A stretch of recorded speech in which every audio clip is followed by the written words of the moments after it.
Welcome back to Nightingale's Motorcycle Restorers and Metal Finishers. This video is going to go on to tank liners. If you've seen our video 1 tutorial and 2 on cleaning a tank and derusting it and our chemicals, then we said we'd do a further video with one of the tanks we've done, which I put some holes in it. I'll show it in a minute. If you've looked at video 1 and 2, you can see how it went from the rusty tank to a clean tank. We're based in Scarborough, North Yorkshire. 01723 370 399, and we do have a contact line there which anyone having any problems can get in touch with us. So what we're going to do first is we're going to do a metal tank. We're going to show one of our liners, and then I'm going to go on to a fiberglass tank. So what I'm just going to talk about first is we've now launched the product onto internet sites including eBay. So there's 3 kits really. So let's go for kit 1, just so if you're watching any of the adverts. So kit 1 will be 1 bottle and the small powder. So it'll be prep 1 and prep 3.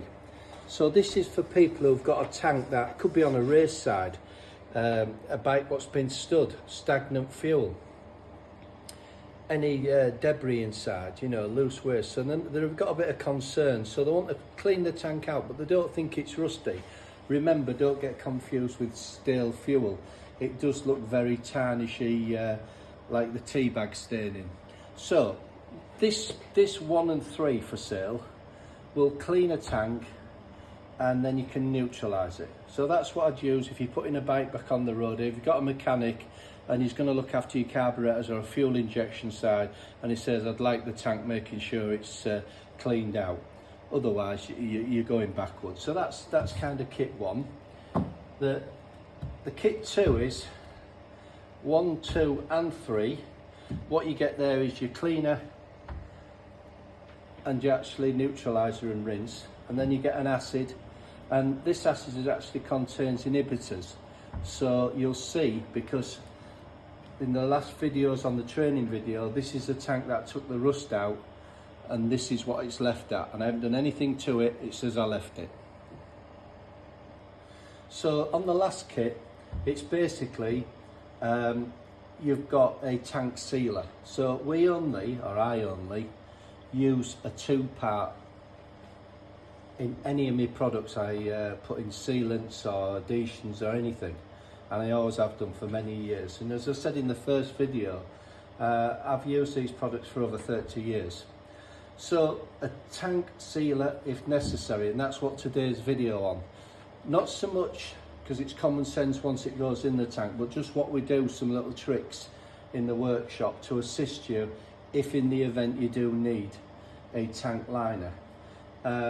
What I would suggest when you see our kits are 1, 2 and 3, the prep, we're also going to actually do a complete, so there'll be 5 bottles in case you wanted to prep the tank ready for a liner. And that would be, again, if you had either seepage, pinholes or seam leaks.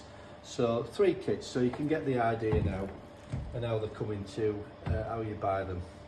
So right, so today we're going to be on to this a part A and a part B, and I'm going to show you straight into this petrol tank, which was on the tutorial training video of how it finished off after we cleaned it. It's the tank I actually took the bottom of the tank off, and you could see inside it while I run it against the Guzzi tank I had, how we'd actually wrap it and do it at home. So let's have a look in it where we're at now. So we're looking inside that tank now, and that's how it came out, finished. And of course, because I keep on going on about the acid, when you start getting things in the acid, which is really corrosive inhibitors, this is how it leaves things, and rinsing properly. Now, what I've actually done now, you might be able to just see in that bottom corner there, I've just put some holes in there with a fine drill, right? Because now we're going on to installing a tank liner. Hopefully you got away and that was your tank back on your bike. So I'll turn this over, and once again I stress that, look how clean it is. I've not done anything else. So we'll go to the top of the tank, and we'll go here. I've just cleaned a bit back for you to see, and I put some drill pinholes in it, and that'll just allow us to show it off a little bit more, because I said I'm kind of doing a sample test to show you really how to mix and correctly prepare your tank for in the event of a liner. So I'll do the metal tank first after mixing things and showing you how we do it, and then we'll come on to the fiberglass side, because what you can do is, as well, is you've got two choices here. If you're going to go onto your fiberglass tank and have the problems which I did show in video 2 and video 1 of things what happen when it breaks away, prep 1 and prep 3 is fantastic preparing if you have to put the liner into your fiberglass tank. And the only reason I say you would use this is because you can see how I do it in the weave when you're degreasing it properly. So there's no grease, fuel, steel, anything inside this weave when you put your liner, this liner, either fiberglass or into metal. So I'll do the metal tank first, and then we'll come on to a few things as well, what we do on the fiberglass tanks. Okay, so here we go, metal tank first. So what I'm going to do is, we know we've got some pinholes in. I'm only going to put a small amount. I mean, we say these bottles of our tank liners is up to 25 litres. So we'll be putting it in here because I do need to put a liner after I've done this work on this fiberglass tank, one of mine, and into here. So one of the first things I go on about all the time is when people fit liners, remember, majority of liners fitted have failed because of operative error. The products out there, being mine or anybody's out there, have all passed the tests, have done anything, chemical resistant, petrol resistant, anything which is involved inside petrol tanks in modern fuel, it's resistant. There's more than one, obviously. So what I say is, first is, you've got to get any preparation, like your tank, especially if you're in a garage, so you're going in putting a convector heater on, temperature's going up and down, up and down. And I can't stress enough the first thing, that once we've got the tank back to this, you've either blown it out. I mean, we've got a couple of things. We've got our own, from a 3000 watt motor, it's a blower and a suction, so we're blowing it out because we don't want any loose debris. And the tank side of it could be the last bit of the rust. And I keep on going on about drying them out. So when it comes to drying them out, and this is upside down, this tank, just keep on it, keep on it, keep on it. And I can't stress it enough.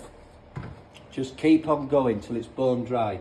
If you've left it overnight and you're thinking you're coming to put the liner in the next day, go at it again, especially on the Japanese where you've got the seams coming round, where it comes into crevices, because even condensation in your garage, overnight we go from ramping it up with a heater and then it goes to nothing, we get condensation, and we're really replicating what happens in petrol tanks when they actually get moisture in them, and things start separating and things fall to the bottom, hence causing the rust. So when you come to your tank and you've cleaned it and dried it and everything, and it's dry and you're happy with it, and you've dried it again, what I suggest then is, there's two things, a big mistake, is when you're mixing, and we're only going for 2 parts, that's what we want, not a single pack, is that you mix it thoroughly and then you try and get rid of the bubbles, because anything with bubbles lying on a substrate, it could be like an aero, it could be just sat there, and that could be a pop and all, and we start again letting it underneath. So there's a few tricks there, but first of all I'd say is, we're going to try and make the resin very similar to the warmth of the tank, so we don't get a substrate shock when applying anything. You know, we've put this in, we've got it nice and clean, I'm happy with that. If that was my bike to put back on the road, I'd be 100%. If I've got a few pinholes in it and in the need of a tank liner, because as I've stated many times, I take more tank liners out than I fit, right? And it's because of preparation, rushing. Nothing wrong with the products, apart from a couple of them. So, right, so what we're going to do first is, this is the part A. So common sense tells you that you're going to try and get this in the cup. Now when I do this already, you can see it's pretty thick. So what I need to do is, I need to get this and warm it up.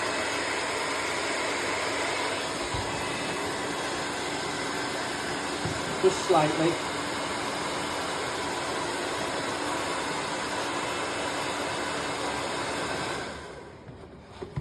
And straight away, it'll start to flow better.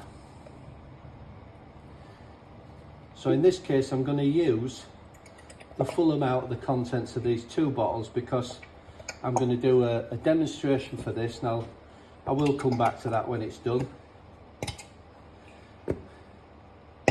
And I'm just leaving a slight bit in the bottom. I'll tell you for that later. Just a rinse in the bottom. So she's out. Right. Once again, ventilated area, some gloves, mask ideally, and some goggles. And then we'll just get into this one.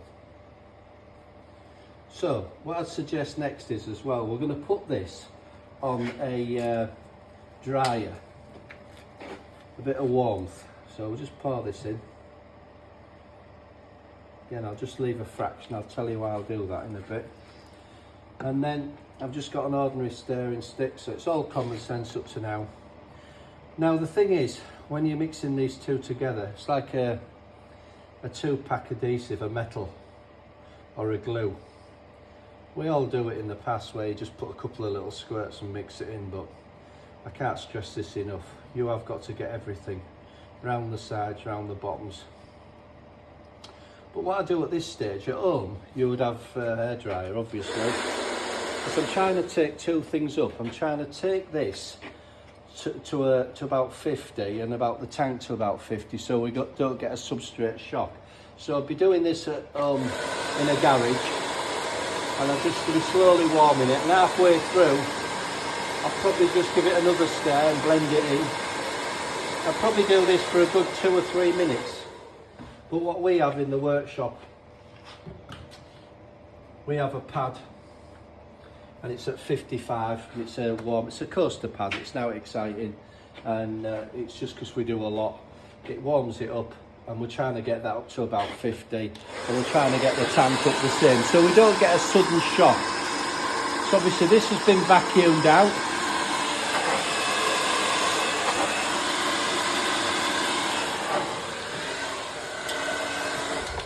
And the only reason I'm using it all again is because I'm going to do that tank completely, and this is a demo to show you.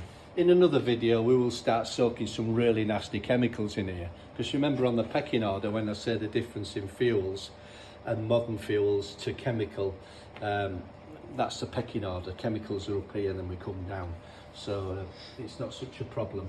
So warming this up now, and as I say, the difference would be that also it's helping it as much as you would be now at home doing it with the dryer.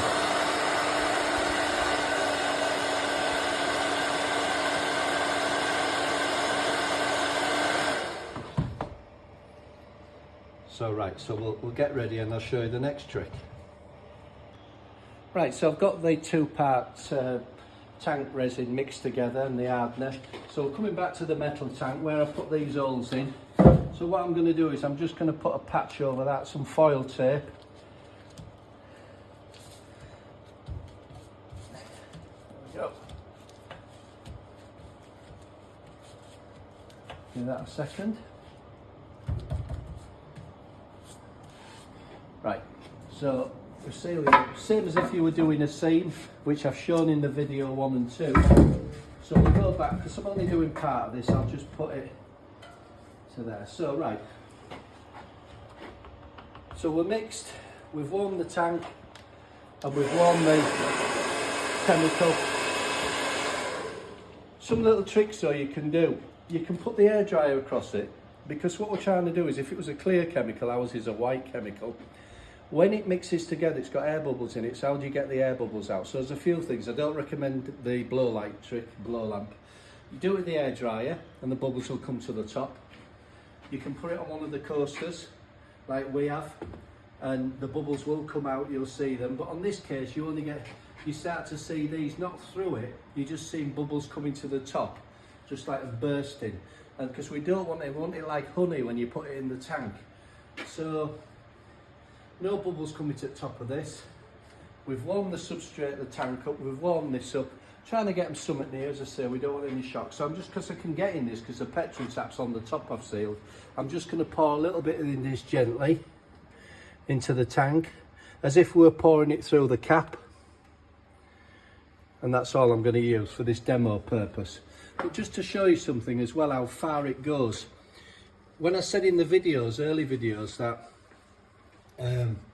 people, you can never have enough cleaner. If you notice, our cleaners and acids are 1 litre, and everything I preach on about is in the small bottles you buy, it's not enough, and the pre-treatment is so important.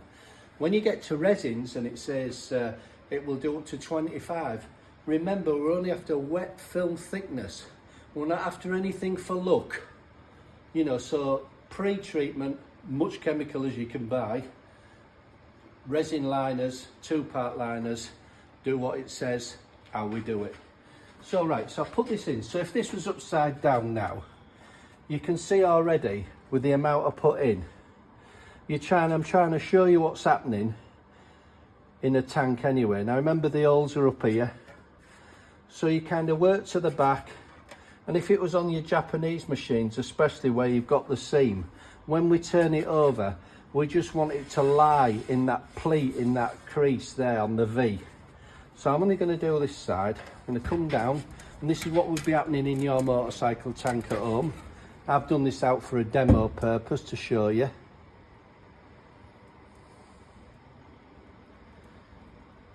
And you see, you tend to turn it too quick, but you can see the speed it's running. Now this tank's got a seam in it, into here, if I get the torch on there. We've got our tide mark where I showed you, where I marked it to showing where the rust was. So we'll come down it again. We're on the holes now. And you can't look, you know, you've got to just slow it down because it's not running as fast as you think it is. So we've got a good substrate etch here with the products we used. I'm going to come down now, and as you see, you saw what I put in, and look what we're actually getting.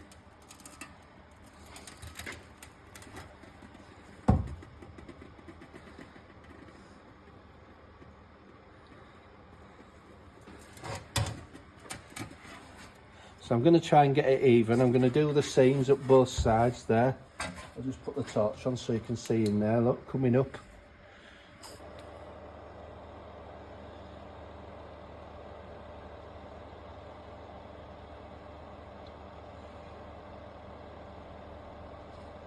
Right, I'm going to move back round. I'm going to try and keep it exactly like the other one was. My idea is as well, what chemical I put in there would, I don't have to pour any out because it will use this amount up, to be fair.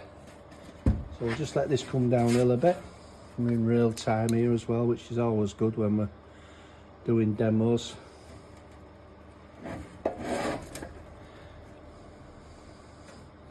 So we'll just let that flow down now.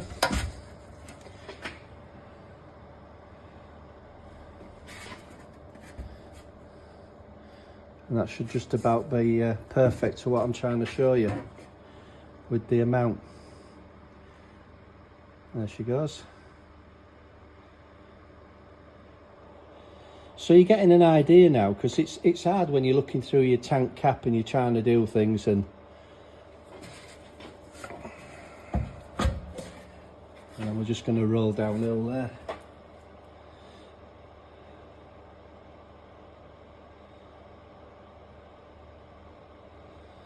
And then the last bit, I'll just cover this up. So we've got a nice even layer. If you also notice how clean, because we vacuumed, if you followed the tutorial on 1 and 2, be getting the last bit of rust out, or anyone who's had bloody nuts and bolts in a fish tank gravel and all that kind of lark. You know, it's looking so pretty, so clean. You know, and again, you see how serious the air bubbles can be. The little tips, but just by warming it. You can also, as well, if you've got one of these little ultrasonic tanks at home, if you put it in a beaker and hold it in your ultrasonic tank, and warm it up to about 40, 50. That'll do it, because it's still a warm. But you can put the actual machine on so it's pulsating, and the bubbles will come straight up with the frequency, you know. So we're on our last little bit now, and there we go, look. Just have a light in. We'll come down, and the last little bit coming in, gone round the tap, gone round the seal, it's coming down there, and I'll just use that last little bit just to show you. I'll try and get it in a straight line then, because we're going to a tide. This was a tide line I did, but I was telling you about the chemical, the second chemical, you know, because we run it about 30 mil under the actual cap, because the chemical, we don't need any, you know, just a gentle swish left to right, leaving it over a time, and then I'll run that back downhill again. So that's it, it's coming back home now, again where the repair was, and that's it. So I'm going to leave that like that. That's fine. And then I'm going to come to the next stage of going onto a fiberglass tank. Right, so I've just let that run down. As I say, I'm doing part of the tank to show you over the holes, and if you look how clean it is, and I've tried to just put a shadow line in there, and it's sat perfectly as that. So we'll move on to a fiberglass tank, completely different, but I have shown in 1 and 2, you'll have to watch that to actually see it, some of the issues I had with this particular one. But this is if you've got a tank and you're ready to put a liner into it, or pre-clean it with our products. So what we'll do first is, most of the tanks we have the fiberglass anyway, is the bubbling or the seam welting out here, which causes us problems. So I'm doing a 1, 2 and 3. I've already washed this tank out with our prep 1. I've cleaned it with a prep 3, and I've shown you tricks what to do with prep 1 into the weaves with a syringe, so that's why you'll have to watch it on the earlier videos. This is about our sealer. So we've got the sealer, the same sealer here which we just mixed for that tank, and what we're going to do, we're going to put this into here. So another trick as well is that you can do the same thing as I've said to you before. If you've taken the fuel cap off, you've got your air hose, and or you've got a gauge like I have, and you want about 4-6 bar pressure in it, very low, and you can spray it with your spray bottle with some soap around it, and kind of tell you if you've got weeps and everything else. But you'd have to look back on the videos, but it's part of the training side, that. So what I'll do, I'll just get a funnel, and what I'm going to do with this one is I've just bunged it up at the bottom again.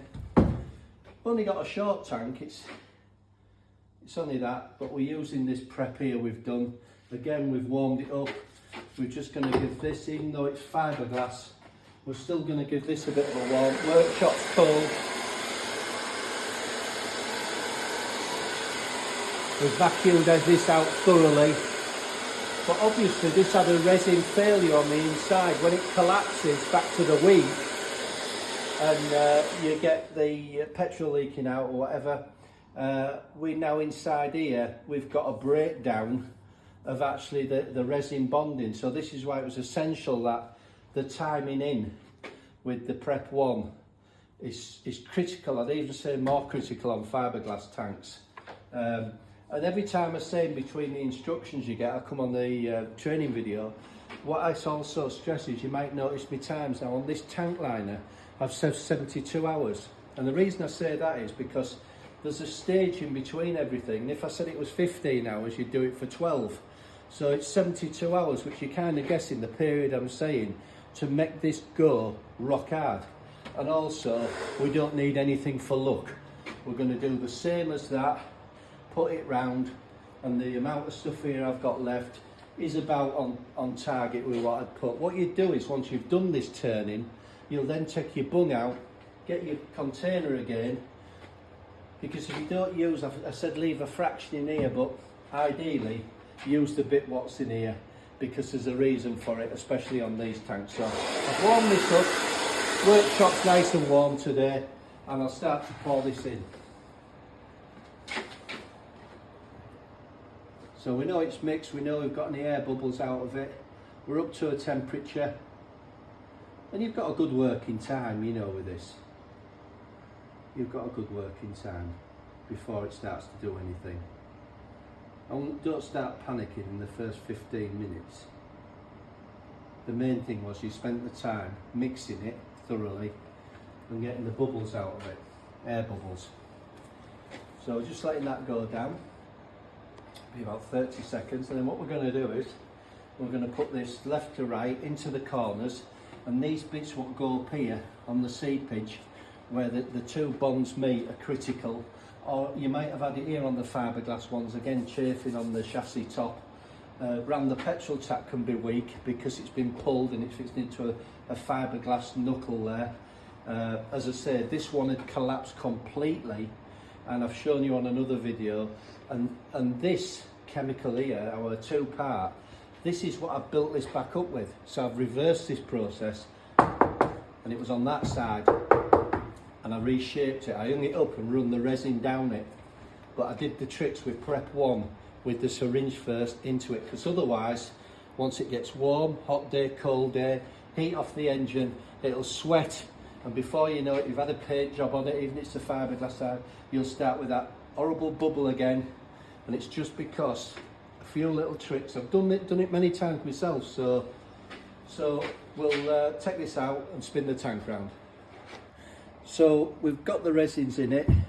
We start to do same as we did on the metal tank, and we'll start to see it slowly coming downhill. Look, there it goes, and it's not as fast as you think it is, you see, so you have to do the same process, leaving it at the side, ideal putting a cloth over the top, taking it to the back, taking it to the front, leaving it in the seams for a little bit. But when you finish it, don't leave it because you knew that seam was leaking, or this cap. Don't think because you've got some more in there. We just want it wet film thickness. We want like a water coating over it. We don't want an inch for luck, because it's not getting anywhere. The bit we're trying to fix is the seam. So once that's in and run down and everything's done, again, if you want to, you could put a bit of warmth onto it. It will speed it up a bit, and we'll let that go, let it go to the back of the tank, and then we'll have a look at it in a second when I've coated it, and we'll go to the next step. Okay, so I've given this a good circulation gently. As I say again, it's one of the biggest things that when you study it and you're turning it from side to side, you know, if you 2 minutes this way, 2 minutes that way, surprising how many people just don't do it, and it sticks up at one end and does anything. So we've got this into the seam, we've got it down the back. We'll have a look down the middle of the cap and see what we can see with a, let's get a torch in, see what we're looking like. So straight away, there you go, coated, fantastic that. So there's a couple of other things I was going to say to you. Yeah, there's the metal tank just settling down nice now. Remember, there's two things. It's quite easy. I've changed the bottles on the next ones which are going out. We're on to total clear. And the reasons are, it's even better because if I said to you you had a smaller tank, this covers up to about 25 litres. So you can see where I'm coming from, because you see less is better. So by this, it's obviously 50% of it to 50% of that. So you can't get any easier than that. But in the clear bottles, you might have a little tank off an FS1E fizzy or something, and you restore and you can keep a bit. You know, it's got quite a good shelf life on it because it is two parts. So we've gone through that process, we've got it all in, we've got it all out to this side, left, right and on the top, very slow. So what you do now is, to say how long a window have you got? Well, if we've warmed it up to make sure the substrate's warm and the actual fiberglass is warm, or whatever metal, and we've had it on I've had it on a warmer plate, you'll have had it with the air dryer. We've also given it a kickstart, so it's made it nice and free for you. So what I'd say is, it's a couple of little things before we finish this video. people go on about layer building. Again, I don't like doing it, where you let something set and add a bit more to it. My main thing is bubbles and the substrate, the cleanliness of it. And if you used any products you're buying, or my own products, if you've used it right, you'll have a result. So I think the last bit of stage is if you wanted to use less of it, you can do, but if you've gone overboard or you've used it a lot because you don't quite know how much you're using, you will have to empty it out anyway. So remove the plug, get your container and let it drop down. We're only after a wet film thickness. Now the only thing I'd say to you is you've got about a 25-minute gap, because you are actually layer building, though you don't think you are. If you leave it for a bit and then you come back again, you'll layer build it back up again. And then that final bit, let it out and let it drain right out. And then the very last thing when it's drained, if you did want to put just something up the petrol tap around it just to wipe it, make sure you've taped your threads, but I've been through all that on the tutorial videos. And the very last thing I'd do, especially on the fiberglass tanks, I said you'd have some left in your container. So what I suggest you do is just go around, and again, it's only gently, because you don't want to if you look, I put no resin on the tank, because if it coming to me for painting, I've got resin blotches all over it. What you could do is where them laminates separate, is just do that round. And it only needs the fact, we're talking wet film thickness. So if you've got a bit chafe in there around your tap, and the last bit of advice I'd give you, you can do this when we do the tank and we've let it settle down, you've let it run down. Don't be shocked if you look down and you see a little bit of substrate, through it a little bit of transparency. So what you can do, you can just get that last bit like this now, put it to the centre and just go around a bit, and it'll be for cosmetically pleasing, would make you look good. Now on this particular tank, this is going to have an insert pushed into it. So what I'm going to do with this one, if you just look close, I'm just going to put a very fine round there and underneath, because a lip, we don't want a lip. And a little tip for the metal tanks I'd tell you is, when you turn it, you're working from on the top, I'm working underneath on it. When you take your tap off, I've told you how to protect your paintwork, but on the inside, the under lip, where the cap goes in or seals, what I'd do is, I'd just get your brush. Again, if you've got a little bit of transparency there, you might even have a little bit of waste what's just fell off somewhere, a crust, and it's annoying because it's always there.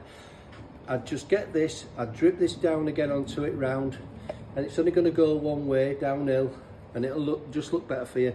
But just on the inside of the cap, just gently, not on top of the cap, just under it, wrap it round, and that first 5 mil, then walk away from it, and that's it. Don't start touching it after that, because you've gone past the 20-25 minute, and that last trick was, when you've left it, just before you release it to let anything out, because we don't want a bit for luck, is just give it a gentle one again. But this time, remember, if it was 2 minutes before, do it for 4 minutes, because the heat's off it with the hairdryer or a plate, or we've warmed it up. It's starting to slow down, but it's covering it over and covering it over. You do notice it when you look down the centre and you do this, because it's still dripping off the top. It just gives that little bit of recoat, drain it down, take it out and dispose of it. So I hope that's helped you on fitting liners a little bit. You've got plenty of products now what we use in the workshop. We have the help line, and if you like the video, if you'd subscribe to it, it'd be great. And any other videos I have in the workshops. Now, do a full restoration on a separate bikes or engine building or tuning TLR 200s, and we have lots more things to look at which you may find interesting if you're into your bike. So till the next one, thanks very much.